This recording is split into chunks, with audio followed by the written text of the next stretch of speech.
যা মন চায় তা করবো। তুই এগুলা কেন করতেছিস?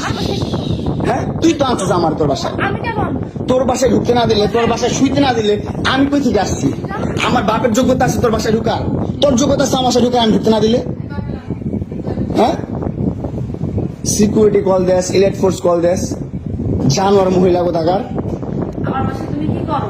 হ্যাঁ, কি করি বল? তুই কি করি বল? কি করি কাজ করতেছো? বল? কি করি বল? তুই কি করি? তোর বাসায় কিভাবে আসছি বল? কি করো তুমি? বল কিভাবে আসছি? তুমি জানো তুমি আসছো কেন আমার বাসায়? তুই বল। তুমি যদি আমার কিছুই না আমার বাসায় কি করো? আমার বেডরুমে তুই তোরে কেন চুস আমারে? তোমাকে আমি কোথায় ডেকে আনছি দেখ। তোরে না চুদলে মামলা তুলবি না তুই কস? তোরে না চুদলে মামলা তুলবি না তুই? বলেছি আমি। আমারে কস আমার তুই অনলাইনে কবি কই থেকে? জানোয়ার কোথাকার, এই জন্য তোর বাসায় আমারে, এই যে বাসায় তোর মাও তো আমারে পোলা প্রস্টিটিউট করে। তুমি আসছো তুমি ছেলে প্রস্টিটিউট। জানোয়ার। আমার মোবাইলে তুমি ভাবছে কথা হইলো দেশে কি এরা ছাড়া কোনো আর কোনো পাবলিক নাই, দেশে আইন কানুন নাই, এরা কি